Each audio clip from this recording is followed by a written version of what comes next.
ஒருவரும் சேர ஒளியில் வாசம் செய்திடும் எங்கள் தேவனே, மனிதர்கள் யாரும் மகிமை உடையவர் எங்கள் தேவனே. ஒருவரும் சேர வாசம் செய்திடும் எங்கள் தேவனே,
ஒரு பெரிய விடுதலை கத்தர் கொடுத்தபடியாய் ஜெபிக்கிற ஆண்டவரே.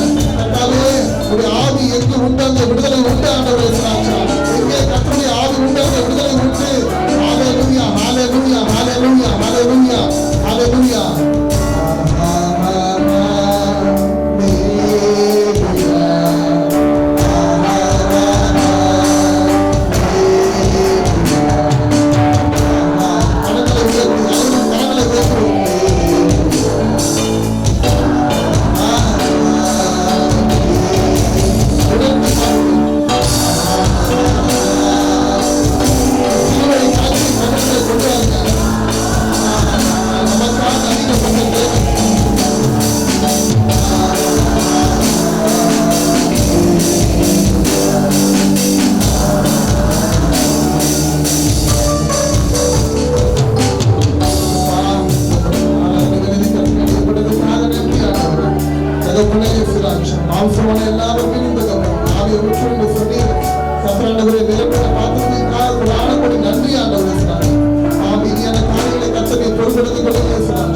தொடர்ந்து கிருபையால் அப்பா தாசரை கொண்டு ஆண்டவரே வார்த்தை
உமக்கே எங்கள் ஆராதனை. பரிசுத்தம் உள்ளவர் நீர், பாவமாய் மாற்றப்பட்டீர். பரிசுத்தம் உள்ளவர் நீர், பாவமாய் மாற்றப்பட்டீர். நீதிமானாக என்னை மாற்றினீர். நீதிமானாக என்னை மாற்றினீர். கிருபையால் இலவசமாய் நீதிமானானே. கிருபையால் இலவசமாய் நீதிமானானே. சிலுவை மரணத்தில் என் பாவங்கள் நீங்கியதே. சிலுவை மரணத்தில் என் பாவங்கள் நீங்கியதே. அது உண்மையானவரே, உண்மையானவரே, அது குட்டியானவரே, எனக்காக பலியானே. அது குட்டியானவரே, அது குட்டியானவரே, அது குட்டியானவரே, என் பாவங்கள் சுமந்தீர். உமக்கே எங்கள் ஆராதனை. உமக்கே எங்கள் ஆராதனை. உமக்கே எங்கள் ஆராதனை. உமக்கே எங்கள் ஆராதனை.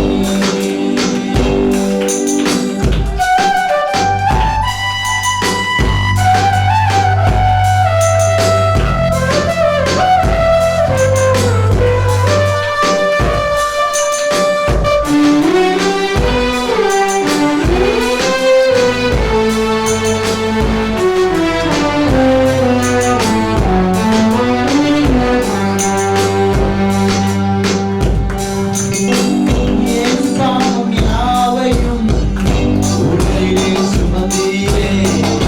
என் பாவம் யாவையும் உடலிலே சுமந்தீரே.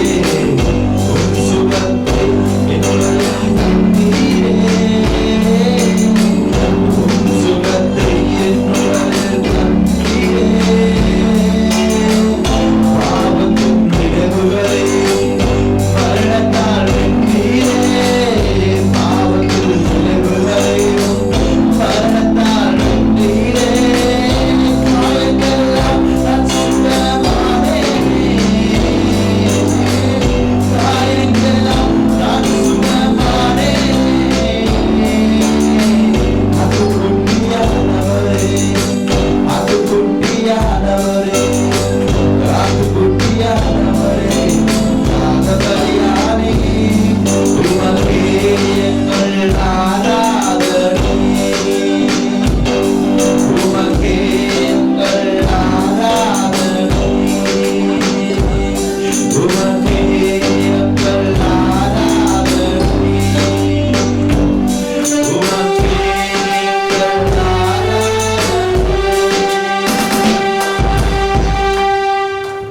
சொல்லுங்க. மேய்ப்பனுக்கும் ஆட்டுக்கும் உள்ள என்னது உறவு, அதை குறித்து நம்ம இன்னைக்கு பார்க்க போறோம். எடுத்தீங்களா? shepherd and sheep relationship, இங்கிலீஷ்ல shepherd and sheep relationship. நமக்கும் தேவனுக்கும் பலவிதமான உறவு உண்டு. என்ன கவனிங்க, நமக்கும் தேவனுக்கும் சொல்லுங்க பலவிதமான உறவு உண்டு. உங்களுக்கு எனக்கு என்ன உறவு? நான் பாஸ்டர், நீங்க விசுவாசிகள் இல்லையா? அதுபோல தேவனுக்கு நமக்கு நிறைய உறவு இருக்குதா? இருக்கு. நம்பர் 1, அவர் திராட்சை செடி, நாம் கொடிகள். சொல்லுங்க, என்ன சொல்லுங்கம்மா? யோவான் 15 எடுக்குவானா, சும்மா ஓரளவே சொல்லிட்டு போயிடுறேன். யோவான் 15ல 1ஆம் வசனத்துல நீங்க பாத்தீங்கன்னா, நானே திராட்சை செடி, நீங்கள் கொடிகள். நீங்கள் நான் எழுதி சொன்ன யாராவது யோவான் 15 தராங்கன்னு சொன்னேன்? என்ன பாருங்க, நானே மெய்யான திராட்சை செடி, நீங்கள் கொடிகள். ஒருவன் என்னிலும் நான் அவனிலும் இருக்க வேண்டும். திராட்சை செடியான கொடியானது செடியோடு இணைந்திருக்க வேண்டும். ஏன்னா 4 வசனம் மட்டும் வாசிங்க, 15:4. அது ரொம்ப நல்ல வசனமா இருக்குது.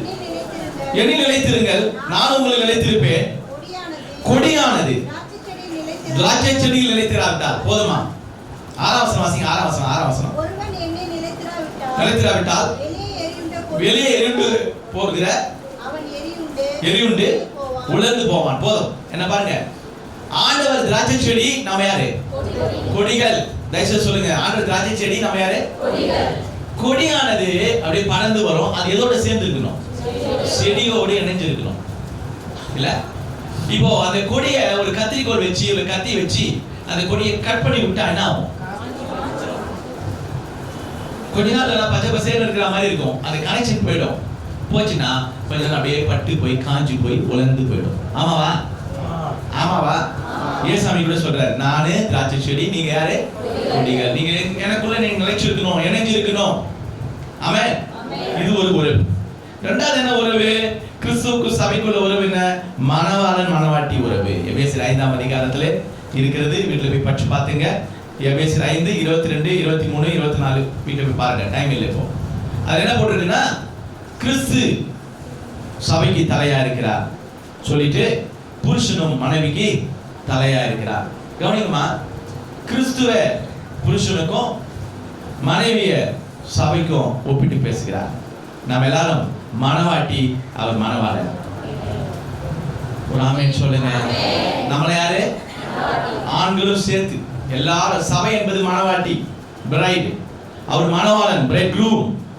மணவாளன் வர போறாரு. என் உபி வர போறாரு. என் மணவாளன் மேல இருக்கிறாரு. அவர் சீக்கிரமா வர போறாரு. சொல்லுங்க ஆமென். மணவாளனுக்காக காத்திருக்கிற கூட்டம் யாரு? மணவாட்டி. யார் அது? சபை. அப்போ நமக்கும் கிறிஸ்துவுக்கு என்ன உறவு? நான் மணவாட்டி, அவர் யாரு? சரி, நம்ம சபையில 2 குரூப் இருக்காங்க. நல்ல மெசேஜ் கேட்கறவங்க இருக்காங்க. சில பேர் மெசேஜே கேட்க மாட்டாங்க. சில பேர் கேட்கறவங்க சீண்டி பேசுவாங்க. இப்படி 3 விதமான குரூப் இருக்கீங்க. தயவு செய்து சொல்றேன், ஃபர்ஸ்ட் குரூப்ல இருங்க. வசனத்தை ஆர்வமா கவனிங்க. இதுதான் உங்களுக்கு போஷாக்கு, இதுதான் உங்களுக்கு தீனி, இதுதான் உங்களுக்கு மேய்ச்சல். ஆமென். அடுத்தது கர்த்தருக்கு நமக்கு என்ன உறவு? தகப்பன் பிள்ளை என்ற உறவு. என்ன பிள்ளை உறவு? என்ன உறவு? அவர் யார்? இவரு தகப்பன், ஃபாதர், ஹெவன்லி ஃபாதர். நம்மள யார்? அவருடைய we are the children. நபி அவர் நமக்கு தகப்பன், நாம யார்? அவருடைய பிள்ளைகள். ரெட்மன்ஸ் அழகா பாடுற, தகப்பனே தந்தையே தலை நிமிர, தகப்பனே தந்தையே தலை நிமிர செய்பவர் நீரே. தகப்பனே தந்தையே தலை நிமிர செய்பவர் நீரே. கேடகம் நீரே, மகிமையும் நீரே. கேடகம் நீரே, மகிமையும் நீரே. தலை நிமிர செய்பவர் நீரே. தலை நிமிர செய்பவர் நீரே. தகப்பனே தந்தையே தலை நிமிர செய்பவர் நீரே. தகப்பனே தந்தையே ஆண்டவருக்கு தகப்பனா இருக்காரு. அப்பா ஒரு அல்லேலூயா சொல்லுங்க. அப்பாவுக்கு ஒரு அல்லேலூயா சொல்லுங்க. நான் சில நேரத்துல ஆண்டவர்கிட்ட போய் சொல்லுவேன், ஆண்டவரே எனக்கு அப்பா இல்லப்பா, 5 வயசுலயே இறந்துட்டாரு, எனக்கு நீங்க தான்ப்பா அப்பா. அம்மா இல்லப்பா, நீங்க தான்ப்பா நமக்கு அம்மா. ஆமென். சரியா? நமக்கும் கர்த்தருக்கு என்ன உறவு? அவர் தகப்பன். அடுத்த ஒரு விதமா எஜமா ஊழியக்காரர். சொல்லுங்க, அவர் எஜமான், நாம யாரு? மத்தேயு சுவிசேஷம். தகப்பன் பிள்ளைக்கு வசனம் தரல. எபிரேயர் 12ஆம் அதிகாரம் 6ஆம் வசனம். எபிரேயர் 12 தகப்பன் பிள்ளை உறவு போட்டிருக்கு. இது மத்தேயு 25:21 எஜமான் ஊழியக்காரன். அவர் எஜமான், நம்மள யாரு? ஊழியக்காரன். அவர் he is a boss, we are the servant. நம்மள வேலைக்காரர்கள். இத பாருங்க, வேலைக்காரங்கள பாருங்க, வேலைக்காரங்க. நீங்களும் நானும் இயேசுக்கு யாரு? ஊழியக்காரர்கள். இயேசுக்கு யாரு? சோ நான் ஊழியக்காரன் சொல்லுங்க. நான் வேலைக்காரன் சொல்லுங்க. யாருக்கு வேலைக்காரன்? நானே ஏசப்பாவுக்கு வேலைக்காரன். அல்லேலூயா சொல்லுங்க. பெருமை வரும்போது நான் எனக்கு நானே சொல்லிக்குவேன். யாராவது பெருமை வராது, ஏன்னா கூப்பிட்டு கௌரவப்படுத்துவாங்க, அண்ணன் ஐயா சொல்லி கூப்பிட்டு உட்கார வைப்பாங்க. ஆண்டவர் சொல்றாரு, ஏய் நீ எனக்கு வேலைக்காரன் வந்துடாத. சொல்லுங்க அல்லேலூயா. நீ எனக்கு ஊழியக்காரன். ஆண்டவருக்காக வேலை செய்யும்படி கர்த்தர் உங்களை என்னையும் தெரிந்து கொண்டார். எஜமான் வரப்போகிறார். அல்லேலூயா. நீங்க காணவே காணவே ஆமென் சொல்லுங்க. உற்சாகமா இருக்கிற ஆமென் சொல்லுங்க. அவர் எஜமான், நாம யாரு? இப்படி உறவு சொல்லிக்கிட்டே போறோம். வேற நீங்க ஏதாவது உறவு சொல்லுங்க. நாளைக்கு நான் சொன்னேன், நீங்க ஒன்று சொல்லுங்க. நமக்கு ஆண்டுகள் உறவு ஏதாவது ஒன்று சொல்லுங்க. Teacher student, correct. அவர் குரு, நம்ம சிஷ்யர். இருக்கியா அவர் மெசேஜ் வராது, டேரக்டா அப்படியே அடிச்சு கேரி பண்ணுறாரு. ஓகே, அது மேக் பண்ணாதான் நீ மெசேஜ். சரி, இப்போ இவங்க நல்ல பாயிண்ட் சொன்னாங்க ஸ்வேதா. என்னன்னா அவர் குரு, நம்ம யாரு? சிஷ்யர், நம்ம டிசைபிள்ஸ், கற்றுக்கொள்கிற மாணவர்கள். அவர் தான் நமக்கு குரு. இப்படி உறவுகள் என்ன பண்ணிட்டே போலாம். ஆண்டவர் நமக்கும் சொல்லுங்களேன், சொல்லிட்டே போலாம். நான் இன்னைக்கு சொல்ல போற ஒரு உறவு நமக்கு எல்லாருக்கும் தெரிஞ்சோம். 3 மாசமா தான் தியானிக்கிறோம். அவர் மேய்ப்பர், நாம் ஆண்டவர். என்ன உறவு நமக்கு ஆண்டவர்? என்ன உறவு? He is a shepherd, we are the sheep. அவர் மேய்ப்பர், நாம் எல்லாம் மந்தையில் இருக்கிறோம். மந்தையில் ஆடு இருக்குது, அவர் மேய்க்கிறார் நம்மளை. அல்லேலூயா. நம்மளை யாரு? அவர் சத்தத்தை கேட்டு போகணும். ஒரு வசனத்தை வாசித்து ஆரம்பிக்கலாம். எரேமியா 3ஆம் அதிகாரம் 14-15 ஆரம்பிங்களேன்.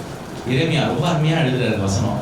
நேற்று அதை வாசிக்கும் போது எனக்கு ரொம்ப அதை வாசித்து ஒரு 4-5 தடவை வாசித்த அந்த வசனம் ரொம்ப நல்ல அருமையா அவர் எழுதுறாரு. எரேமியா 3ஆம் அதிகாரம் 15ஆம் வசனம். அதுல 14 இருந்து வாசிக்கலாம். சீர்கெட்ட பிள்ளைகளே திரும்புங்கள் என்று கர்த்தர் சொல்கிறார். நான் உங்கள் நாயகர், நான் உங்களை ஊரில் ஒருவனும் வம்சத்தில் 2 பேருமாக தெரிந்து உங்களை சீயோனுக்கு அழைத்துக் கொண்டு வந்து உங்களுக்கு என் இருதயத்துக்கு ஏற்ற மேய்ப்பர்களை கொடுப்பேன். அவர்கள் உங்களை அறிவோடும் புத்தியோடும் மேய்ப்பார்கள். ஆமென் சொல்லுங்க. என்ன பாருங்க, நான் சொல்றது சொல்றீங்களா? கர்த்தர் நம்மை தெரிந்து கொண்டார். என்ன பண்றாங்க? நம்ம ஃபேமிலில எவ்வளவு பேர் இருக்காங்க பிரதர்? இல்ல தாடூர்ல பிறந்தவங்க எவ்வளவு பேர் இருக்காங்க? திருத்துறையில பிறந்த எவ்வளவு பேர் இருக்காங்க? வியாசார்பாளையில பிறந்த எவ்வளவு பேர் இருக்காங்க? கடப்பாக்கம் கப்பிவாக்கத்துல பிறந்த எவ்வளவு பேர் இருக்காங்க? ஆனா ஆண்டவர் உங்களை என்ன என்ன பண்ணாரு? தெரிந்து கொண்டு சீயோனுக்கு அழைத்து வராரு. எங்க அழைத்து வராரு? சீயோன்னா சபை. அழைச்சின்னு வந்து எங்க கொண்டு வந்து உட்கார வைக்கிறாரு? தெரிந்து கொண்டு எங்க உட்கார வைக்கிறாரு? ரோட்ல விட்டுறல. ஆண்டவர் தெரிந்து கொண்டு எங்க கொண்டு வந்து உட்கார வைக்கிறாரு? சீயோன் ஆகிய சபைக்கு கொண்டு வராரு. ஆமென் சொல்லுங்களேன். கர்த்தர் ரட்சித்து ஜனங்களை எதுக்குள்ள கொண்டு வராரு? சபைக்குள்ளே கொண்டு வருகிறார். சபைக்குள்ளே சீயோனுக்கு கொண்டு வந்து அழைத்து கொண்டு வந்து 15ஆம் வசனம் சொல்லுது, உங்களுக்கு என் இருதயத்துக்கு ஏற்ற மேய்ப்பர்களை கொடுப்பேன். எப்படிப்பட்ட மேய்ப்பர்கள்?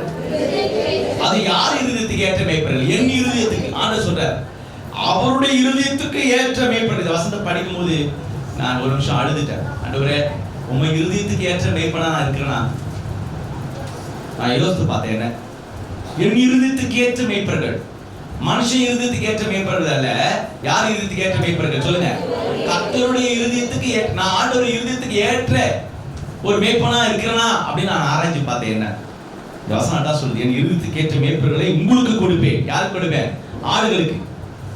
ஆடுகளுக்கு என்ன யார் மேய்ப்பனை கொடுக்கிற? ஆண்டவரே. அவருடைய இருதயத்துக்கு ஏற்ற மேய்ப்பர்கள்.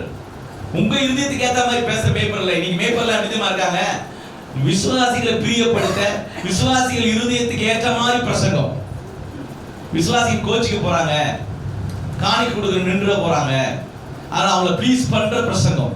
மனுஷனுடைய இருதயத்துக்கு அப்படியே ஜாலியா அரவணைக்கிற பூச்சி மெழுகிற பிரசங்கங்கள் இன்னைக்கு மேய்ப்பர்கள் அநேகர் பண்றதை நாம் உலகத்திலே பார்க்கிறோம். ஆனா அப்படிப்பட்ட மேய்ப்பர்களை பைபிள் இங்க குறிப்பிடவில்லை. யாரை குறிப்பிடுகிறது? என் இருதயத்துக்கு ஏற்ற மேய்ப்பர்கள். என்ன சொல்லப்பட்டிருக்குது? அவங்க எப்படி மேய்ப்பார்களா? உங்களை அறிவோடும். இதுதான் ரொம்ப அருமையான வசனம்.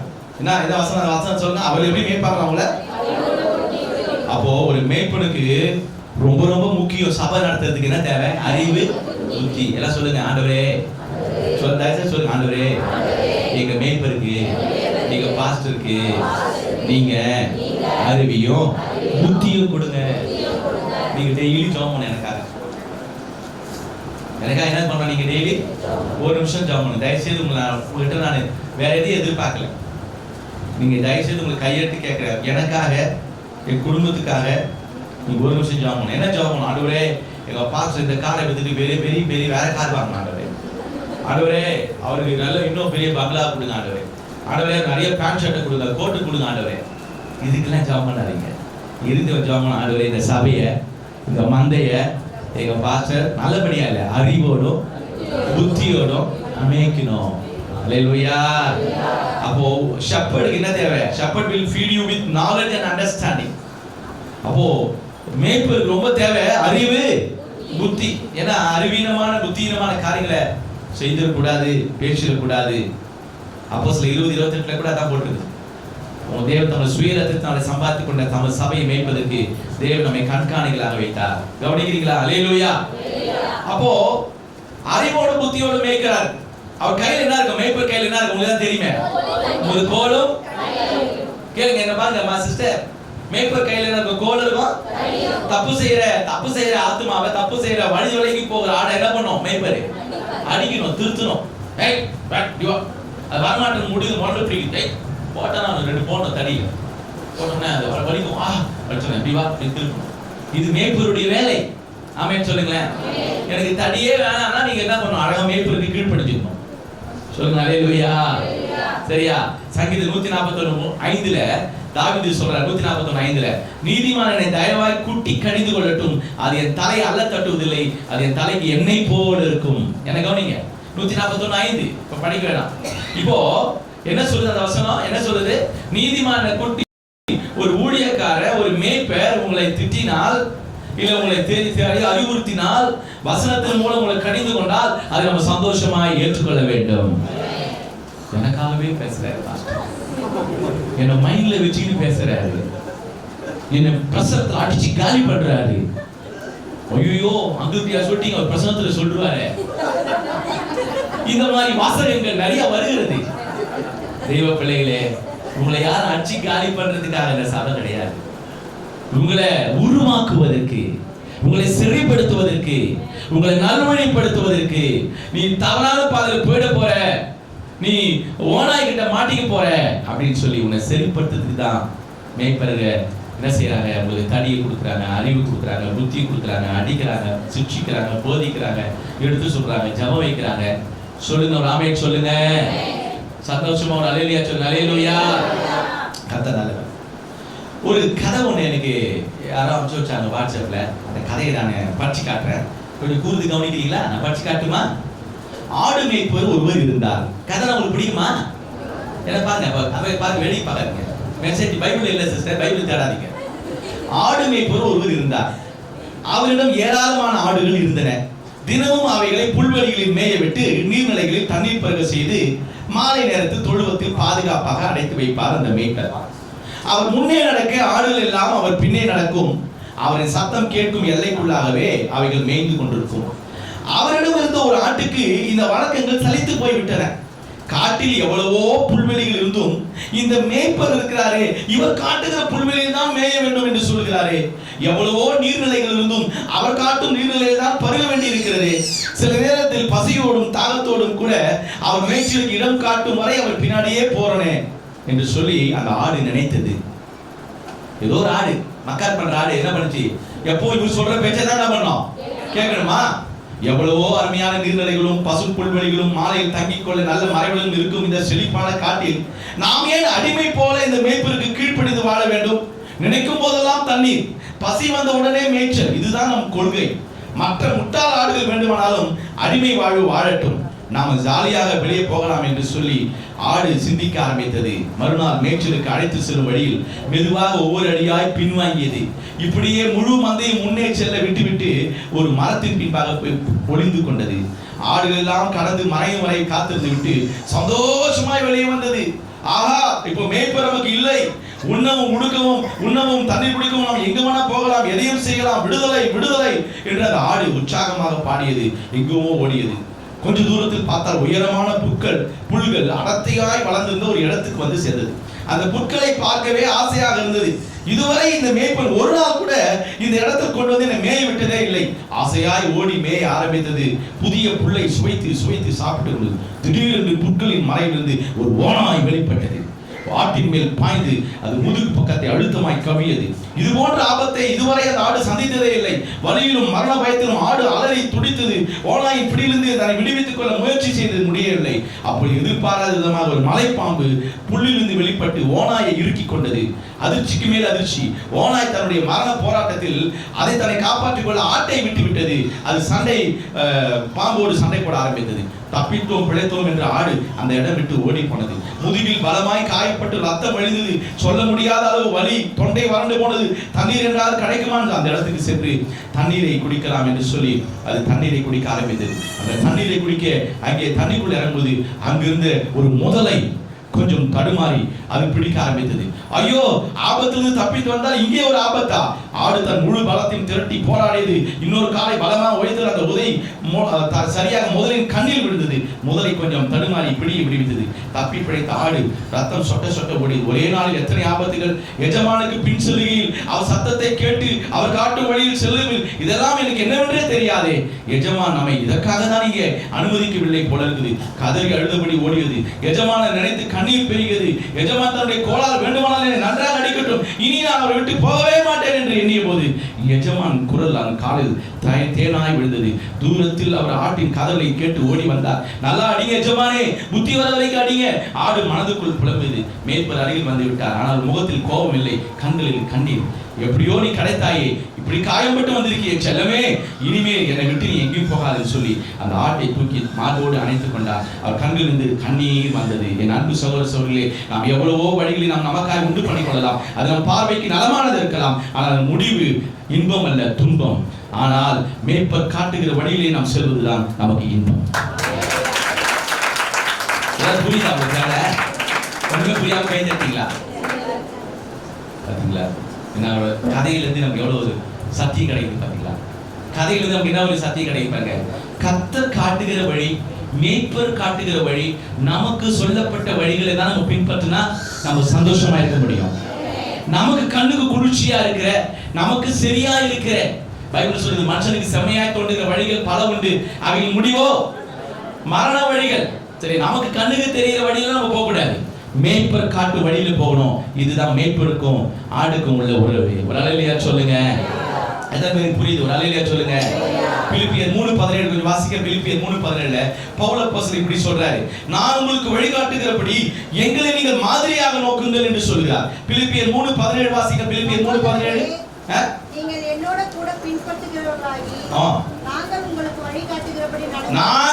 வழிகாட்டுகிறபடி நடக்கிறவரை சொல்லுங்க. ஆமென் சொல்லுங்களேன். அம்மா என்ன பாக்குறீங்களா? அம்மா புரியுதா உங்களுக்கு? சிஸ்டர், ஆண்டவர் காட்டுற பாதையில போணுமா, நாமளா ஒரு பாதையை தெரிந்து கொள்ளணுமா? அப்ப சபைக்கு வரும்பொழுதுதான் நல்ல கவனிங்க. சபைக்கு ஏன் வரணும்னு சொல்ற பாருங்க. சபையுடைய முக்கியத்துவம் சொல்ற பாருங்க. சர்ச்சுக்கு ஏன் வரணும்? நீங்க என்னதான் ஒரு வசனத்தை நீங்க வீட்டுல வாசித்து தியானம் பண்ணிருக்கலாம். ஆனா சபைக்கு வரும்போது ஆவியானவர் மேய்ப்பர் மூலமாக நீங்க ஏற்கனவே வாசித்த தெரிந்த வசனத்தை மேய்ப்பர் மூலமாக வித்தியாசமான கோலத்திலே அதை எடுக்க வைத்து ஆவியானவர்களோடு கூட பேசி உங்களை சரியான பாதைக்கு நடத்த சபை தேவை. சொல்லுங்க அல்லேலூயா. இன்னைக்கு நிறைய பேர் சபை என்ன வேணாங்க, எனக்கு நான் வீட்டிலே பைபிள் படிச்சுக்கிறேன், எனக்கு ஜபம் தெரியும், எனக்கு அந்நிய பாஷை பெற்றிருக்கிறேன், ஆவியானவரே நடத்துவார், சபை வேணாம்னு சொல்ற ஒரு கடைசி காலகட்டத்தில் நம்ம வந்திருக்கிறோம். சபைகள் தேவையில்லை என்று சொல்கிற காலம். நான் உங்களுக்கு அன்பா சொல்றேன், மந்தையை தான் எடுத்துக்கொள்ள தான் கர்த்தர் வராரு. சொல்லுங்க அல்லேலூயா. ஏசப்பா வர்றதே எதுக்கு தான் வராரு? தனது சபைக்காக தான் வராரு. சரியா? சபைக்குள்ள இருக்கிற ஆத்மாவை தான் கர்த்தர் கொண்டு போக முடியும். சொல்லுங்க ஆமென் சொல்லுங்க பார்க்கலாம். அப்போ நீங்க இந்த சபையில மந்தையில ஆடுகளா இருக்கிறோம். பவுல் அப்போஸ்தலன் சொல்றாரு, நீங்கள் என்னை மாதிரியாக கொள்ளுங்கள் என்று சொல்கிறார். அப்படியே நான் தேவ பிள்ளைகளே, நான் ஒவ்வொரு நாளும் மேய்ப்பர்கள் சொல்லுகிற பாதைக்கு நான் போக வேண்டும். ஆமென் சொல்லுங்க. மேய்ப்பர்ல ஆடுகளை 3 விதமா பிரிக்கலாம். ஒண்ணு க்ரூமிங் ஷெப்பர்ட், எழுதிங்க. Grooming sheep, guiding sheep and guarding sheep. அதாவது க்ரூமிங் ஷீப் இங்கிலீஷ்ல 3 G சொல்றேன் பாருங்க. Grooming sheep GROOMING, grooming sheep. அப்புறம் கார்டிங் ஷீப், கைடிங் ஷீப்.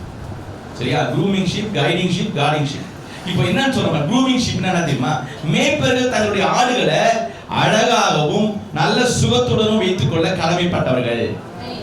இதை பத்தி நாளைக்கு சொல்றேன் பாருங்க. இங்க எசேக்கியேல் இருக்குது. எசேக்கியேல் 34 தரங்க. எசேக்கியேல் 34ல நான் சொல்ல வந்த அந்த க்ரூமிங் ஷீப் அதுல வருது. எசேக்கியேல் 34 4ஆம் வசனத்தை வாசிங்களேன். எப்படி யோவான் 10ஆம் அதிகாரம் ஆடு மேய்ப்பனை பத்தி இருக்குதோ, எப்படி சங்கீதம் 23 ஆடு மேய்ப்பன் பத்தி இருக்குதோ, எசேக்கியேல் 34 ஆடு மேய்ப்பன் பத்தி தான் இருக்குது. நீங்க இருங்க 34 அதிகாரம் என்ன வசனம்? 4ஆம் வசனம்.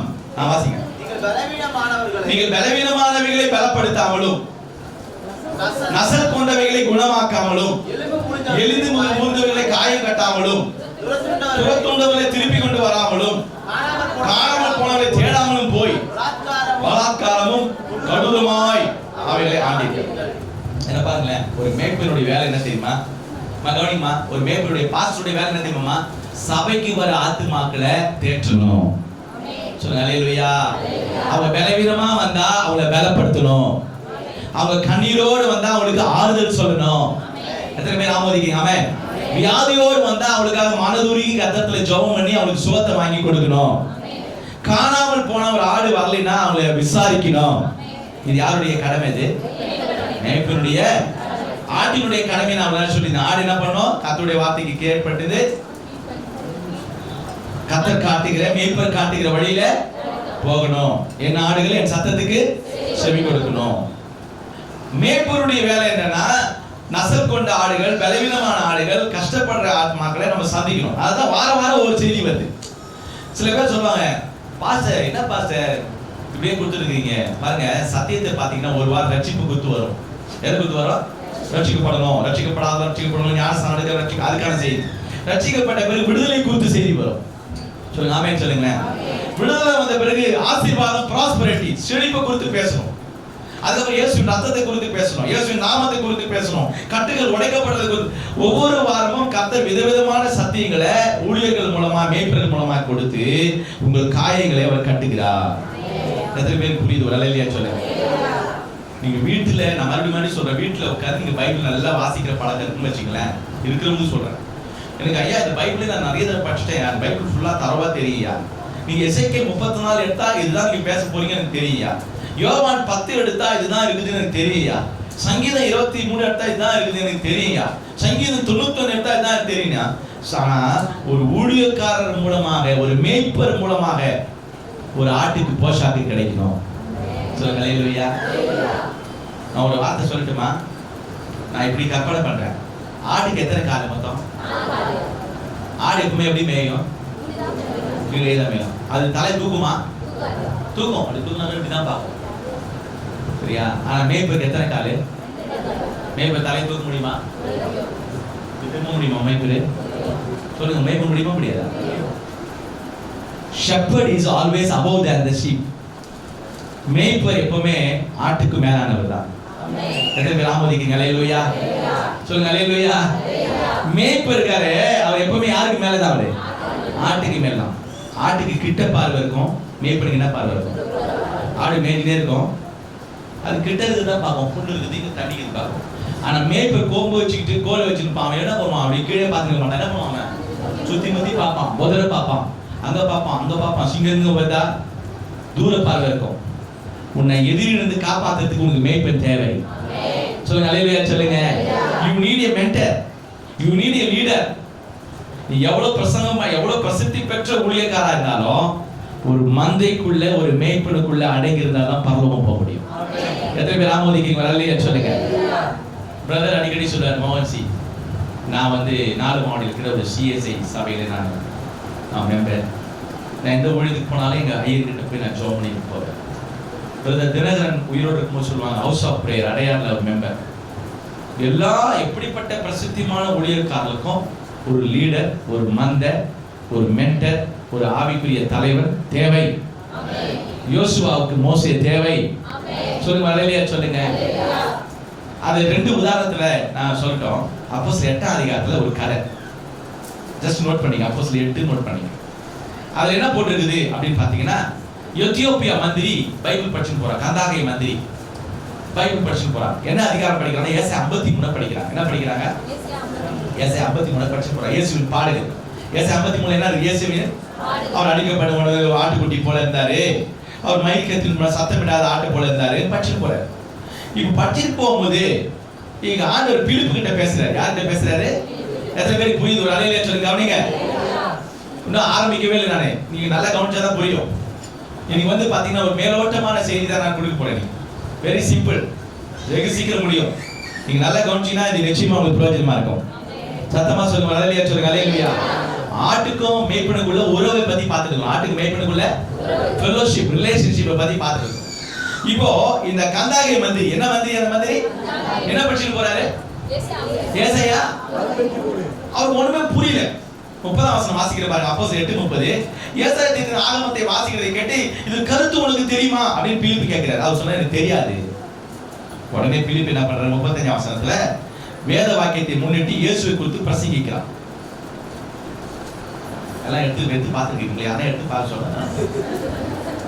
அப்போஸ்தலர் 8ஆம் அதிகாரம் எழுதிங்க, ஜஸ்ட் அவ்வளவுதான். வீட்டுல போய் படிச்சீங்க. யாரு பிரசங்கம் பண்றது? யாருக்கு பிரசங்கம் பண்றது? பிலிப்பு மந்திரிக்கு. யாருக்கு? மந்திரி பைபிள் வச்சிருக்கிறாரு, பைபிள் தான் படிக்கிறாரு. ஏசாயா 53 அர்த்தம் என்ன செய்யறாரு? இப்ப நம்ம கூட தான் பைபிள் நிறைய படிக்கிறோம். நம்ம என்ன செய்யறோம்? ஒண்ணுமே அர்த்தம். ஒருத்தர் சொன்னாரு கொஞ்ச நாள், பல வருஷத்துக்கு முன்னாடி, லேவியராகமும் புரியல, ஒரே கொழுப்பு கிண்ணின்னு வருது. ராஜாக்கள் பார்த்தா ஒண்ணு நாளா ரெண்டாம் ஒண்ணும் புரியல. உன்னத பாட்டு நோ நேசரு மனவான முத்தம் கித்தன் வருது, ஒண்ணுமே புரியல. அது என்னையா நிறைய வாசனை புரியவே இல்லையா? இது புரியல, அது விட்டுருணும், இது விட்டுருணும். எதுதான் புரியுது? அவள் புரியுது என்ன? மத்தேயு, மார்க்கு, லூக்கா, யோவான், சங்கீதம், நீதி. இதையே எத்தனை நாள் படிக்கிறது?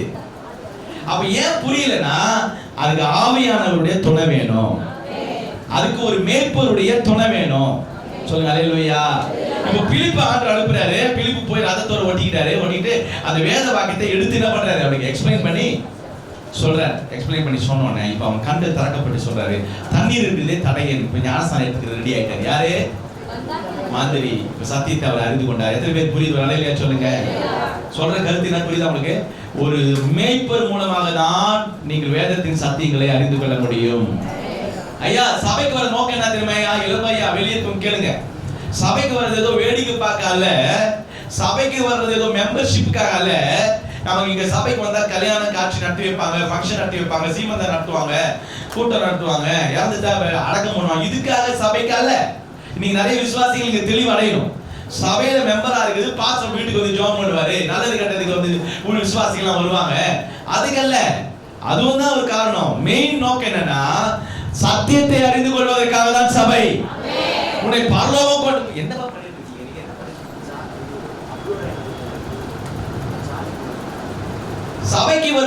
சபைக்கு ஒரு நோக்கம் என்னவென்றால் கர்த்தருடைய வசனத்தை நாம் அறிந்து கொள்ள வேண்டும்.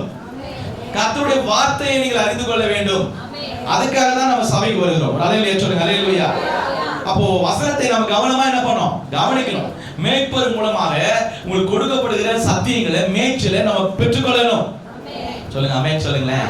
சில முக்கியமான வசனங்களை பைபிளை திறந்து வாசிக்கும் போது என்ன பண்ண திறந்து பைபிளை திறக்காத ஆசாமிகள் நம்ம சபையில் நிறைய பேர் இருக்காங்க.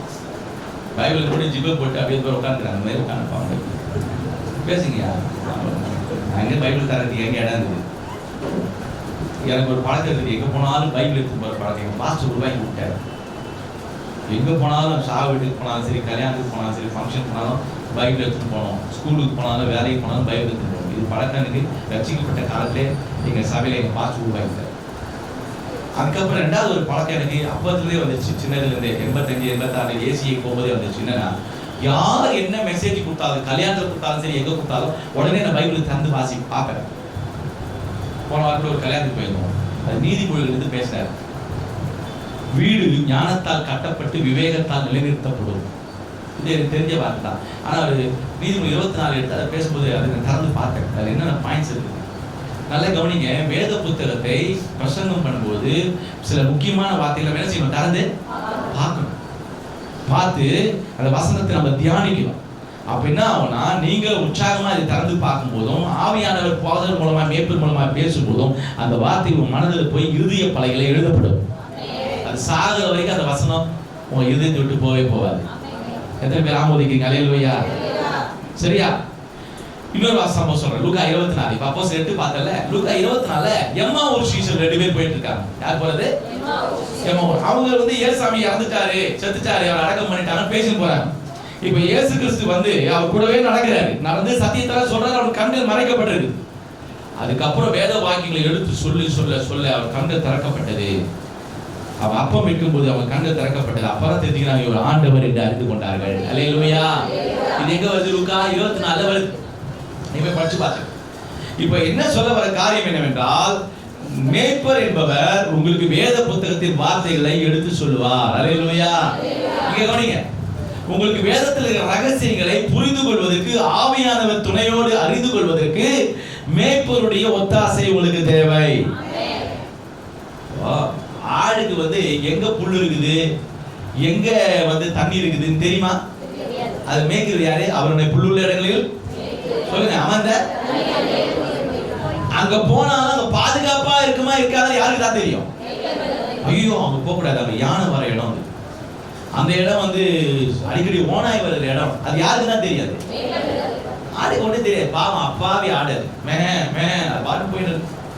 நம்ம பார்த்தீங்கன்னா நமக்கு ஒரு மேய்ப்பர் இருந்தால் தான், மந்தைக்குள் இருந்தால் தான் அந்த ஆடுகளுக்கு அந்த மேய்ப்பர் காரியங்களை சொல்ல முடியும். சொல்லுங்க அல்லேலூயா. நாட்களே நான் உங்களுக்கு கூட அனுப்பிச்சு வச்சேன் நினைக்கிறேன், ஏதோ ஊர்ல நம்ம பாஸ்டர் தாமஸ் ராஜாவுடைய மகன் ஒரு காரியத்தை பேசினார். என்ன சொன்னார்னா, ஒரு சபைக்குள்ள இருக்கிற ஒரு ஆடு எப்படிப்பட்டதா இருக்க வேண்டும் என்று ஒரு வீடியோவை வெளியிட்டிருந்தார். அதை நான் அனுப்பி வச்சிருந்தேன். சொல்லுங்க ஆமென் சொல்லுங்க. அதை நான் சொல்றேன் பாருங்க. ஒரு சபைக்கு நம்ம போய் கொண்டிருக்கிறோம்னா அந்த சபையினுடைய மேய்ப்பரை மனப்பூர்வமாக ஏற்றுக்கொண்டால் தவிர அந்த சபைக்கு நம்ம போக கூடாது. எத்தனை பேர் புரியுது? ஆமென் சொல்லுங்க. ஒரு மேய்ப்பரை மனப்பூர்வமா எங்க பாஸ்டர் ஜெபம் பண்ணா போதும், அவர் தான் எனக்கு மேய்ப்பர், இந்த சபை எனக்கு மந்த, எனக்கு திருப்தியா இருக்குது, இந்த மகிழ்ச்சியோடு வந்தாதான் சபைக்கு என்னவா ஆசீர்வாதம். அப்படி சபைக்கு அந்த மாதிரி எண்ணத்தோடு இல்லாம மனசுல மனத்தாங்களோடு, பாஸ்டர் மேல குறையோடு, இல்ல இந்த மேய்ப்பரே எனக்கு பிடிக்கலைங்க, இந்த சர்ச்சையே பிடிக்கல எண்ணத்தோடு சபைக்கு வர்றதை விட உங்களுக்கு பிடிச்சமான இடத்துல போய் உட்கார்ந்துங்க அப்படின்னு அவர் இந்த வீடியோல சொன்னார். சொல்லுங்க ஆமென் சொல்லுங்க. கரெக்ட் தானேமா? கரெக்டா இல்லையா? சொல்லுங்க. மனசுல கஷ்டத்தோட சபைக்கு வந்து சும்மா வேண்டாம் வெறுப்பா வந்து உட்கார்றதை விட விருப்பமான, எனக்கு இந்த மேய்ப்பு ரொம்ப பிடிச்சிருக்கு, இந்த சர்ச்சை ரொம்ப பிடிச்சிருக்குது அப்படின்னு சொல்ற அந்த இடத்துக்கு நம்ம போறது ரொம்ப நல்லது. ரெண்டாவது இன்னொரு காரியம் சொன்னார். வீட்டுல போய் பிள்ளைங்களுக்கு எல்லாருக்கும் உட்காந்து சபையை பத்தி கமெண்ட் அடிக்காதீங்க. நான் சொல்றேன், பெரிய சபை, ஆயிரக்கணக்கான மக்கள் உட்காந்துருக்காங்க. அவர் சொல்றாரு பாஸ்டர், வீட்டுக்கு போய் நீங்க கமெண்ட் அடிங்க. என்ன பாஸ்டர் நீங்க பிரசங்கம் பண்ணாரு, அவர் என்ன பாட்டு பண்ணாரு, அந்த பையன் நம்ம வசி பண்ணலாம், அந்த பாஸ்டரே சரியில்லைங்க, அந்த ஊழியமே சரியில்லைங்க, வேஸ்ட்டுங்க அப்படி வீட்டுல கமெண்ட் அடிக்கும் போது என்ன ஆகும்னா, பாதிக்கப்படுறது யாருன்னா இந்த தலைமுறை, இந்த பசங்க. இந்த பசங்க மனசுல அந்த பாஸ்டர் பத்தினா வந்துடும் தப்பான. நீங்க அடுத்த வாரம் வந்து பழசா மாறிட்டு அவரோட ஐக்கியம் ஆயிடுங்க. ஆனா அந்த பசங்க மனசுல பாஸ்டர் குறித்த ஒரு தவறான ஒரு எண்ணம் என்ன செஞ்சிடும் வந்துடும். அவன் சுத்தமா மதிக்கவே மாட்டான் பாஸ்டர். வீட்டுல போய் கமெண்ட் அடிக்கூட, பிடிக்கலையா நேரா வரணும். பாஸ்டர் உங்களுடைய நடவடிக்கை எனக்கு பிடிக்கல, உங்க உபதேசம் எனக்கு பிடிக்கல, எனக்கு இந்த மந்தை பிடிக்கல, எனக்கு பிடிச்சமான இடம் நிறையா இருக்குது, நான் போயிட்டு வரேன் பார்த்துன்னு சொல்லிட்டு சந்தோஷமா பிடிச்சமான இடத்துக்கு போய் சேர்றேன். சொல்லுங்க அல்லேலூயா சொல்லுங்க. புரியுதா? எத்தனை பேர் புரியுது? ஆமென் சொல்லுங்களேன். அதுக்கு ஒரு உதாரணம் ஒன்று சொன்னாரு பாருங்க. அந்த உதாரணம் தான் ரொம்ப நல்ல உதாரணம்.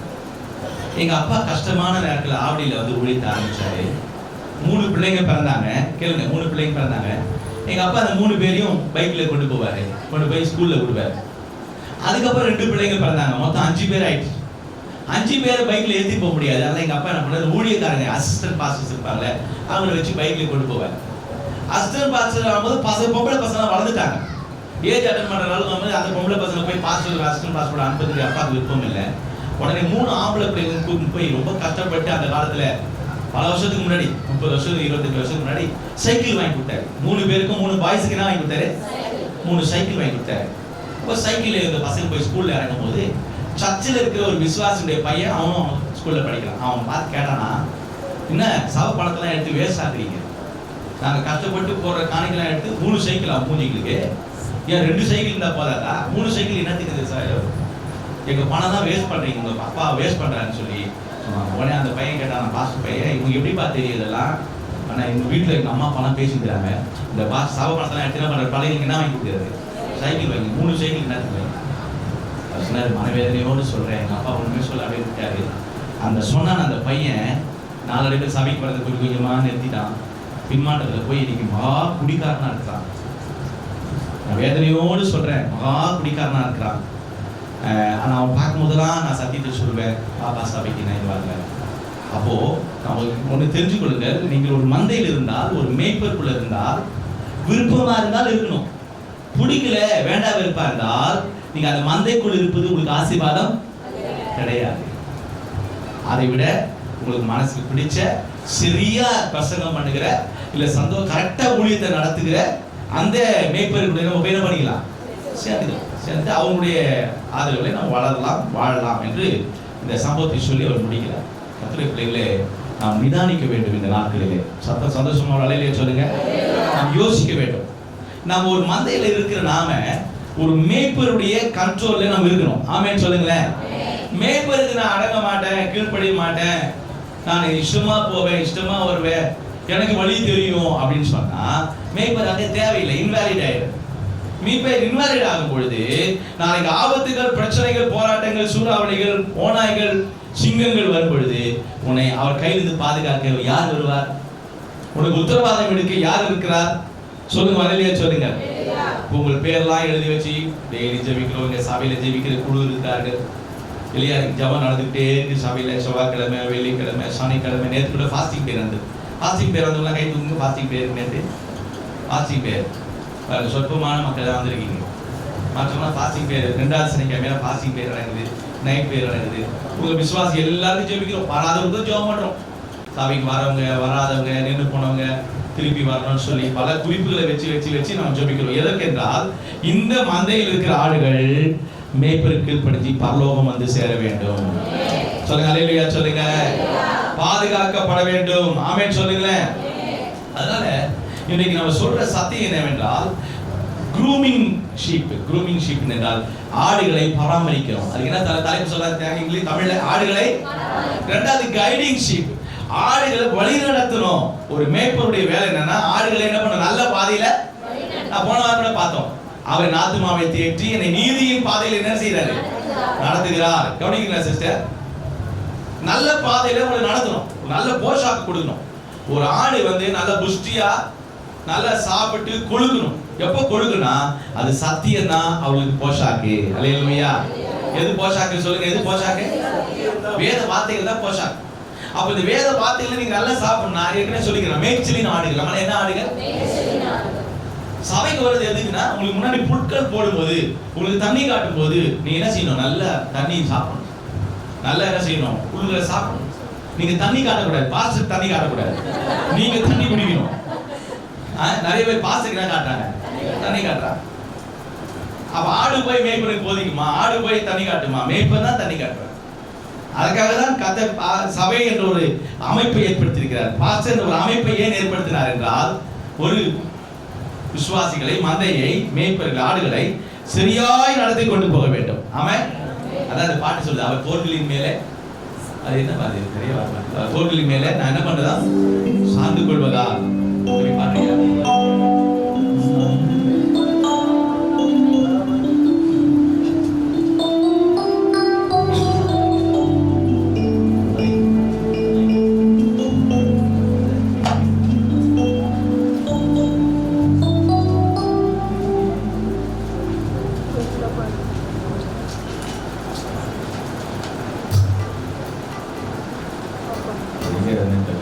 ஸ்தோத்திரம்.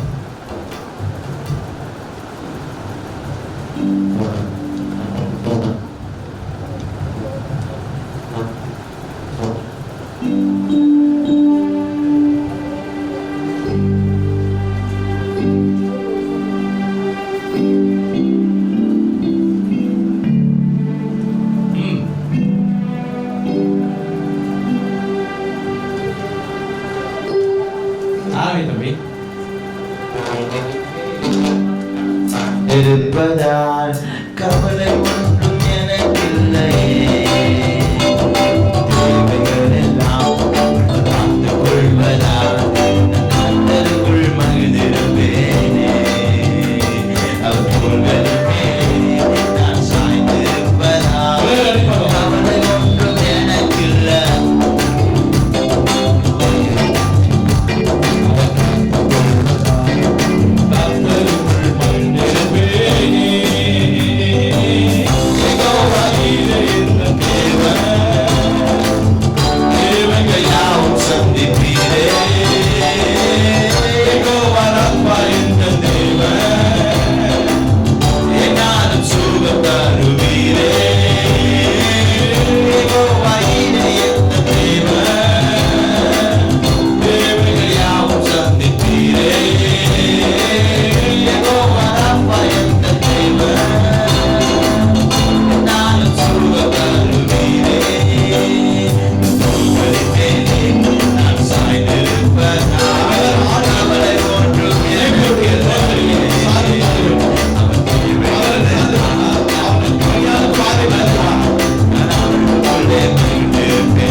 வசனத்தை மனப்பாடமா சொல்லுவோம். என் ஆடுகள் என் கையில் இருக்கிறபடியா ஒருவனும் பறித்துக் கொள்ள முடியாது.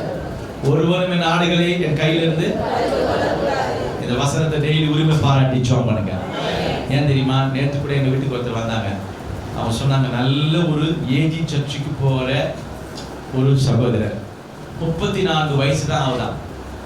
2 வீலர்ல அண்ணா நகர்ல போயிட்டே இருக்கும்போது திடீர்னு ஒரு ஃபோன் வந்திருக்குது. இந்த ஃபோன் பேசிட்டே போகக்கூடாது என்பதற்கு நேற்று நான் கத்துக்கிட்டேன். ஃபோன் வந்தோட என்ன பண்ணிருக்காரு, எடுத்து இப்படி வச்சுக்கினாரு. இதான ஓட்டணும் போகலாம் வண்டிய சொல்லுங்க வச்சுட்டு, என்ன சரி நான் கூட ஓட்டு வரேன் சொல்லுங்க சொல்லுங்க இப்படி எடுத்து வச்சு சொல்லுங்க. பாருங்க, அடுத்த நிமிஷம் ஒரு பெரிய கல், அந்த கல்லை போய் வண்டி இடிச்சு கீழே விழுந்தார். விழும்போது இப்படி விழுந்தாரு முன்னாடி, இந்த இடத்துல மட்டும் பட்டிச்சான் அடி. இந்த இடத்துல அப்படி வெட்டினோடனே ரத்தம் குபு குபுன்னு வந்துருக்குது. எல்லாரும் ஓடி வந்திருக்கிறாங்க. ஃபிட்ஸ் மாதிரி வந்து அங்கேயே இறந்துட்டாரு. 34 வயசு ஏஜி சர்ச்சில் இருக்காரு, அண்ணா நகர் ஏஜில். நம்ம ஒய்ஃபு 32 வயசு, 2 குழந்தைங்க. கதறி அழுறாங்களாம். எங்கள் கணவர் ஊழியம் செய்வாரு, என் கணவர் இயேசுக்காக ஓடினாரு, இப்போ நான் என்ன பண்ண போறேன் பாஸ்டர்? ஏன் கடவுள் என்ன அனுமதிச்சாரு? இது கடவுளை அனுமதிச்சாரு. யார் அனுமதிச்சது? செல்லு வந்துச்சு. இந்த செல்லு வந்த பிறகு வாழ்க்கையே குட்டி சோறா போச்சு. செல்லால வாழ்ந்த குடும்பங்கள் ஒரு பக்கம் நிறுத்துங்க, செல்லால விழுந்த குடும்பங்கள் ஒரு பக்கம் நிறுத்துங்க, செல்லால நல்லா ஆனன்னு சொன்ன பசங்களை நிறுத்துங்க, செல்லால கெட்டு போன பசங்க சைடுல நிறுத்துங்க. எந்த கூட்டம் அதிகமா இருக்குன்றீங்க? வலது பக்கத்துல இருக்கிற கூட்டம் தான் அதிகமா இருக்கு. செல்லால கெட்ட குடும்பங்களும் பிரிந்த குடும்பங்களும், செல்லால இழந்து போன வாழ்க்கைகளும், வாலிப பசங்க கெட்டு போன காரியங்களும் இந்த செல்லு தான். அதனால எல்லா தம்பிமார்களுக்கும் தங்கச்சிமார்களுக்கும் பெரியவங்களுக்கும் சிறியவங்களுக்கும் ஏன் எனக்கு நானே சொல்லிக் கொள்றேன், சொல்லு வந்தா ஓரமா நின்றுடுங்க. தலை போற காரியம்னா ஒண்ணு எடுக்காதீங்க, நின்றுட்டு பேசிட்டு எடுங்க. சொல்லுங்க, ஆமேன்னு சொல்லுங்க. இப்போ லேட்டஸ்ட் ஃபேஷன்னா இது போட்டுக்கிட்டு என்னது, ஹெல்மெட் உள்ள வச்சிடலாம். ஹெல்மெட் உள்ள வச்சு அது உடனே விழாது, பாட்டு பேசுவான். ஆனா கவனம்லாம் எங்கதான் இருக்கும்? போன்ல பேசுறது தான் கவனமா இருக்கும். அவன் வந்து நேரம் அவன் இருக்க சொல்லுங்க. எதுக்கு வண்டி வருது நம்ம கவனத்துல வராது. அதில் கடவுள் நம்ம கொடுத்த வாழ்க்கையை நம்ம அடிச்சு கூடாது. அது குடும்பத்துக்கு என்ன ஆறுதல் சொல்லுங்க. அவன் சொல்றாங்க, பாஸ்டர் ஒரு நாளைக்கு வந்து ஜாப் பண்ணுங்க. நான் சொன்ன வரமாட்டேங்க. அந்த பொண்ணு முகத்தை எப்படி பார்ப்பேன்? 32 வயசு ஒரு பொண்ணுடைய முகத்தையும் 2 செல்ல குழந்தைய முகத்தை. அந்த குழந்தை அழுதான், தாத்தா இருக்கிறாரு, பாட்டி இருக்கிறாங்க உயிரோட, ஏன் ஏசப்பா எங்க அப்பாவை எடுத்துக்கினாரு சொல்லுங்க. இந்த குழந்தை அழுதான், தாத்தா 70 வயசு தாத்தா உயிரோடு இருக்காரு, 65 வயசு பாட்டி உயிரோடு இருக்கிறாங்க, எங்க அப்பா மட்டும் ஏசப்பா ஏன் இவ்வளவு சீக்கிரம் எடுத்துக்கினாரு. 4 வயசு பொண்ணு அழுதான். இப்ப அந்த குடும்பத்துக்கு போய் எனக்கு ஜாப் பண்ண கூப்பிட்டா நான் போய் என்ன ஜாப் பண்றேன்? நான் சொன்னேன், நினைச்சு நான் வரல, நான் போன்லேயே ஜாப் பண்றேன். எனக்கு பார்க்கறதுக்கு தெம்பு இல்லை. இந்த பொண்ணு அழுகுது, அந்த குழந்தைங்க அழுது பார்க்கறது தெம்பு இல்லை, நான் பார்க்க மாட்டேன், நான் ஜாப் பண்றேன்னு சொன்னேன். பாருங்க அம்மா, நம்ம எதுக்கு சொல்லுன்னா, நம்மளாம் கடைசி காலத்துல வந்திருக்கிறோம். ஆமேன்னு சொல்லுங்க. ஓனாய் ரெடியா இருக்கிறான், சிங்கம் ரெடியா இருக்கு, நம்மளை பீறி போட எப்படா நம்மளை கவுக்கலாம், நம்ம வாழ்க்கையை அழிக்கிறதுக்கு, நம்ம வாழ்க்கையை கெடுக்கிறதுக்கு பொல்லாத மனிதர்கள் ஓனாயை போல, நரியை போல, சிங்கத்தை போல சுற்றி கொண்டிருக்கிற உலகத்தில் வாழ்ந்து கொண்டிருக்கோம். பாதுகாப்பற்ற உலகத்தில் வாழ்ந்து கொண்டிருக்கிறோம். ஆட்சி மாற்றம் வரும் என்று சொல்கிறார்கள். யார் ஆட்சிக்கு வந்தாலும் என்ன சூழ்நிலை வரும் நம்ம சொல்ல முடியாது, கேரண்டி கிடையாது. ஆனால் ஒரே கேரண்டி கர்த்தர், ஒரே பாதுகாப்பு கொடுக்கிறவர் கர்த்தர். அல்லேலூயா. He is a guarding shepherd, grooming shepherd, guarding shepherd and guiding shepherd. 3 G சொன்னேன். எத்தனை பேர் எழுதுனீங்கன்னு தெரியல. grooming, guiding and guarding. நம்முடைய shepherd, நம்மளை பாதுகாக்கிற shepherd. நம்ம shepherd இருக்காரே மேய்ப்பர், அவர் வழி நடத்துகிற மேய்ப்பர். நம்முடைய shepherd grooming என்றால் நம்மை பலப்படுத்துகிற, நம்முடைய நலனை பேணுகிற, நம்முடைய நலனை விசாரிக்கிற ஒரு தகப்பன் அவர். ஆமென் சொல்லுங்க பாருங்க. அப்ப நம்ம இந்த மந்தைக்குள்ள நம்ம இருக்கணுமா, இருக்க கூடாதா? இப்ப நான் சத்தியத்தை முடிக்க 9 மணி ஆயிடுச்சு. கரெக்டா சொல்லுங்க, இந்த மந்தைக்குள்ள நம்ம இருக்கணுமா? யாருக்கு அடங்கி இருக்கணும்? மேய்ப்பருக்கு. 2 மேய்ப்பர். எந்தெந்த மேய்ப்பரு? பிரதான மேய்ப்பராகி ஆண்டவருக்கும், உலக பிரகாரமாக கொடுத்த சபையின் பாஸ்டர் என்ற மேய்ப்பருக்கும் நாம கீழ்ப்படிஞ்சு அடங்கி சொல்லுங்க. எனக்கு இந்த மேய்ப்பர் வேண்டாம், அவர் சரியில்லைன்னு தயவுசெய்து கமெண்ட் அடிக்காதீங்க. அது வீட்டில் போய் கமெண்ட் அடிக்காதீங்க, தப்பா போய் சொல்லாதீங்க, ஒருத்தரோட ஒருத்தர் போய் கலகம் பண்ணாதீங்க. உங்களுக்கு பிடிக்கலைங்க, அற்புதம் நடக்கலைன்னு தெரிஞ்சதுன்னா உங்களுக்கு எங்க அற்புதம் நடக்குதோ அங்கே தாராளமாக போய் இப்போ சமம் முடிஞ்சோட நான் இங்கே இருப்பேன், வெளியே தான் இருப்பேன். வந்து பாஸ்டர் எனக்கு வேற ஒரு மந்தை இருக்குது, வேற ஒரு மேய்ப்பர் இருக்காரு, இந்த மந்தை எனக்கு பிடிக்கல, நீங்க ஒன்றும் மிராக்கலே நடக்கல, நான் அந்த மந்தைக்கு போறேன்னு சொல்லிட்டு சந்தோஷமா ஜாம் பண்ணி ஒரு பிரைஸ் லாட் போட்டு சிலுவை போட்டு அனுப்புறேன். சந்தோஷமா போயிட்டு வாங்க. சொல்லுங்க, வரலையா சொல்லுங்க. என்னடா பாஸ்டர் இப்படி சொல்றாருன்னு நினைக்காதீங்க. ஏன்னா மந்தைக்குள்ள உட்காந்துக்கிட்டே மந்தைய வளர்ச்சியை நீங்க தடுக்கிறதுக்கு கத்தரை விரும்ப மாட்டாரு, நானும் விரும்புறேன். சரிங்களா? ஏன்னா இதனால உங்களுக்கு தண்டனை வரும். அது வேற எனக்கு பயமா இருக்கு. மந்தையின் வளர்ச்சிக்கு, மந்தை பெருக்கிறதுக்கு நீங்க என்னவா இருக்கக்கூடாது, ஒரு இடையூறா. சபை என்பது இமானுவேலுக்கு சொந்தம் இல்லை, இது யாருக்கு சொந்தம்? சபைக்காக யார் ரத்தம் சிந்தினது? என்னை விட 100 மடங்கு 10 மடங்கு 100 மடங்கு சபை மேல கிறிஸ்தனியா இருக்கிறார் யாரு? கர்த்தர். ஒவ்வொரு சபையின் மீது கர்த்தர் கரிசனை. ஏன்னா சபை என்பது கர்த்தருக்கு சொந்தம். சொல்லுங்க, அல்லேலூயா சொல்லுங்க. இந்த பில்டிங் வேணா நம்ம எல்லாம் சேர்ந்து கட்டியிருக்கலாம், இந்த பொருட்கள்லாம் நம்ம எல்லாம் வாங்கி போட்டுருக்கலாம். ஆனா உள்ள இருக்கிற இந்த ஆன்மாக்கள் இருக்கிறதே, உள்ள இருக்கிற மக்களாகிய ஆடுகளாகிய நீங்கள் இருக்கிறீங்களே, நீங்கள் எல்லாரும் தேவனுக்கு சொந்தம். நான் உங்களுக்காய் விலைக்கரையம் செல்லவில்லை, என் பெருமான் இயேசு அவர்தான் பிரதான மேய்ப்பர். உனக்காய் விலைக்கரையமாய் ரத்தத்தை கொடுத்தார். உனக்கு விலைக்கரையம் கொடுக்கப்பட்டது. You God paid the price. உனக்காக ரத்தம் சிந்தி விலை கொடுத்து உங்களை வாங்கி இருக்கிறார். நீங்கள் விலையேற பெற்றவர்கள். பாஸ்டர் நம்ம விலையேற பெற்றவர்கள் சொல்லுங்க. நம்ம we are not cheap. நம்ம cheap கிடையாது. நம்ம cheap கிடையாது. சரியா? நம்மலாம் பெஸ்ட். அல்லேலூயா. நம்மலாம் ஆண்டவர் செலக்ட் பண்ணி கொண்டு வந்திருக்கார். ஆமென் சொல்லுங்க. ஆமென். நான் முடிக்க போறோம். 9 மணி சண்டே கிளாஸ்ல இருக்குது. கர்த்தர் ஆசீர்வதிப்பாராக. இன்றைக்கு நீங்க இந்த மந்தைக்குள்ள அடங்கி கீழ்ப்படிஞ்சு மந்தை மேய்ப்பருக்கு செவி கொடுத்து போனீங்கன்னா, சொன்ன கதை 2 கதை பார்த்தோம். ஒரு கதை வாஸ்து காட்டினேன், ஒரு உண்மை சம்பவத்தை சொன்னேன். நான் இந்த காரியங்களை மைண்ட்ல வச்சுக்கிட்டு 3 விதமான ஷெப்பர்டை மைண்ட்ல வச்சுக்கிட்டு நீங்கள் மகிழ்ச்சியோடு வீட்டுக்கு போக. கர்த்தரை ஆசீர்வதிப்பாராக. கண்ணு மூலமா கர்த்தரை நோக்கி பார்ப்போம். ஆண்டவரே, உமக்கும் எனக்கும் உள்ள உறவு, பல உறவுகள் இருக்குது. திராட்சை செடி கொடிகள், தகப்பன் பிள்ளை என்ற உறவு, எஜமான் ஆண்டவரே வேலைக்காரனோடு, எல்லா உறவை காட்டிலும் ஒரு பெஸ்ட் உறவு மேய்ப்பர் ஆடுகள். ஹalleluya. ஓரபலவ ஷண்டலதரதி அந்தரலபோ ஷக. குடுமனா எல்லாம் எழுந்து போமே. ஹalleluya. பிள்ளைங்க அப்படியே எழுந்து மேல போங்க. சண்டே கிளாஸ் டீச்சர்ஸ் ஜோமனினா பிதாவே பிள்ளைகளை ஆசீர்வதிங்க. இந்த பிள்ளைங்க ஒரு நேரம் சபைக்கு வந்து உட்கார்ந்து இருக்காங்க. குழந்தைங்க மேல சண்டே கிளாஸ் போறாங்க. பிரசவங்களை காக்கட்டும். எடுக்கிற டீச்சர்கள் எல்லாம் ஞானமா எடுக்க உதவி செய்யுங்க. இயேசுவின் நாமத்தில் ஆமென். ஆண்டவரே கொடுத்த வார்த்தைக்காய் ஸ்தோத்திரம். எல்லாம் சொல்லுங்க, பிள்ளைங்களுக்காக நீ சொன்ன வார்த்தைக்காய் ஸ்தோத்திரம்.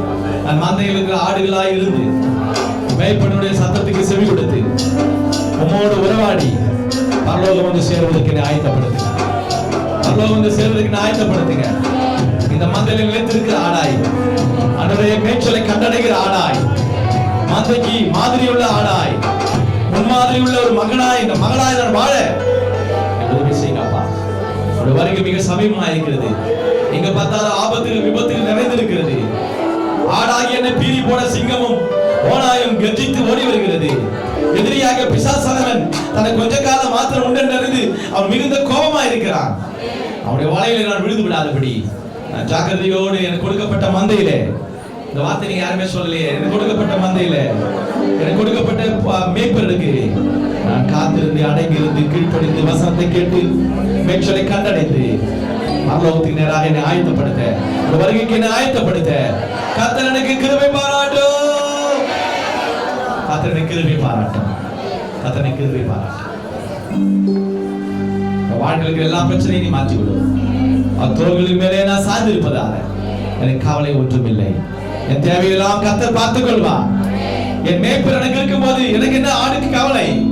கர்த்தர் மேய்ப்பரா இருக்கிறார். நான் தாட்சி அடைகிறேன். அவர் என்னை புல்லுள்ள இடங்களில் மேய்த்து அமர்ந்த தண்ணீர் என்னை கொண்டு போய் விடுகிறார். நான் மரண இருளின் பள்ளத்தாக்கில் நடந்தாலும் பொல்லாப்புக்கு பயப்படைய தேவரீர் என்னோடு கூட இருக்கிறேன். ஒரு கோலும் ஒரு தனிமலை தேற்றும். இந்த வார்த்தைகள் ஒவ்வொரு நாளும் இதயத்திலே துணித்துக் கொண்டே இருக்கட்டும் சாமி. இந்த வருஷ வாக்குத்தத்தம் பிரகாரம் ஒருவனும் என் ஆடுகளின் கையில் இருந்து பறித்துக் கொள்ள முடியாது. நான் உம்முடைய ஆடுகள் ஆண்டவரே. நீர் எனக்கு மேய்ப்பராய் இருந்து என்னை வழி நடத்தி செல்லுங்கள். மனுஷர்கள் காட்டுகிற பாதை அல்ல, நீர் காட்டுகிற பாதையில நான் செல்லுகிறேன். வாய் திறந்து சொல்லவே இல்லையே, நான் சொல்றதெல்லாம் இதெல்லாம் நம்ம சொல்லணும். ஆண்டவரே, என்னுடைய சொந்த வழியில அல்ல, மற்றவர்கள் சொல்ற வழியில அல்ல, என் உறவினர்கள் காட்டுகிற பாதையிலே அல்ல, நீர் காட்டும் பாதையிலே, நீர் சொல்லும் வழியிலே உம்மை பின்பற்றி செல்லும் ஆடாக நான் காணப்படுவேன் ஆண்டவரே, காணப்படுவேன் ஆண்டவரே. கருத்துல கொடுக்கிறோம் இயேசுவின் நாமத்தில். கையில காணிக்கை எடுத்துக்கொள்வோம்.